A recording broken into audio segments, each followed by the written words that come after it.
132 section, 132 section, 132 section, 132 section.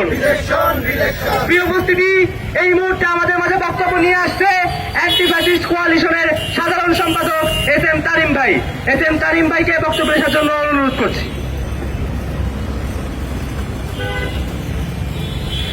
উপস্থিত সুধী এবং সাংবাদিক ভাই বোনেরা, আমাদের এই আয়োজন উপস্থিত হওয়ার জন্য সবাইকে অসংখ্য ধন্যবাদ। আজকে আমাদের এখানে দাঁড়ানোর মুখ্য বিষয়টা হচ্ছে 132 নামক একটি ফ্যাসিস্ট আইন, যেটা এখনো বিলোপ করা হয়নি, সেটি গণহত্যাকারী আওয়ামী লীগ নিষিদ্ধ এখনো করা হয়নি। এগুলো হচ্ছে মূলত আমাদের এখানে আজকে দাঁড়ানোর মূল হেতু। আমাদের আজকে লজ্জিত বিব্রত হয়ে এখানে দাঁড়াতে হচ্ছে। গণঅভ্যুত্থানের 8 মাসের বেশি হয়ে গেছে, এখনো পর্যন্ত আমরা একটা চোখের সামনে গণহত্যা চালানো দলকে নিষিদ্ধ করতে পারি নাই। তার মানুষ, রাজনৈতিক দলরা এসে বলে তারা হচ্ছে অনেক ঐতিহ্যবাহী দল, গণহত্যার ঐতিহ্য তাদের আছে, সেজন্য নাকি তাদেরকে সম্ভবত নিষিদ্ধ করা যাবে না, এমন একটা ব্যাপার তাদের সামনে দাঁড়িয়ে যাচ্ছে। আমাদের এই অন্তর্বর্তীকালীন সরকার জুলাই গণঅভ্যুত্থানের পর শহীদের রক্তের ম্যান্ডেট নিয়ে এসেছেন। আমরা তাদের উপর ভরসা করে দেশের ক্ষমতা তাদের কাছে দিয়েছি, এটা বিশ্বাস করে যে এতদিন ধরে যে একটা ফ্যাসিস্ট শাসন ব্যবস্থা কায়েম করেছে এই গণহত্যাকারী আওয়ামী লীগ, সেটা থেকে আমরা এখন মুক্তি মিলবে। এই পুলিশি রাষ্ট্র থেকে সেটা এখন হবে একটা জনগণের রাষ্ট্র।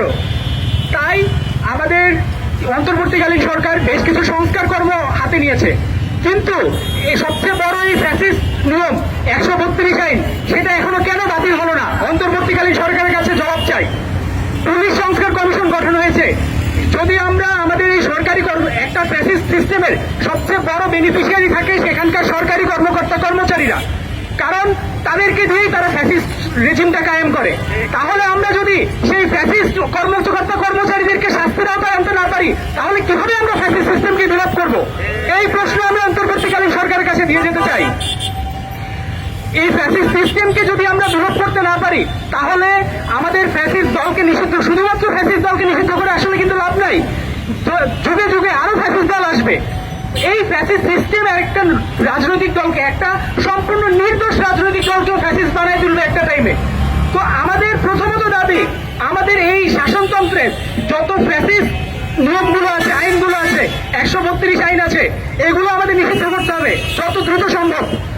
এরপর আমাদের চোখের সামনে গণহত্যা চালানো, এই যে আজকে এসএসসি পরীক্ষা শুরু হলো, শহীদ নাইমা উত্তরার মাইলস্টোন স্কুলের এই মেয়েটার কি আজকে এসএসসি পরীক্ষা দিতে বসার কথা ছিল না?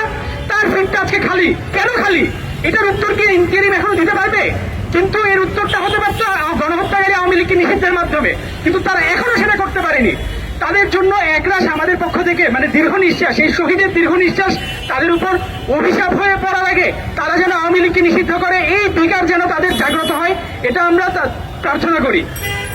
আমরা একটাই আশা রাখবো, যেন আমাদের এই সুন্দর সোনার বাংলাদেশে আর কখনো এরকম কোনো ফ্যাসিস্ট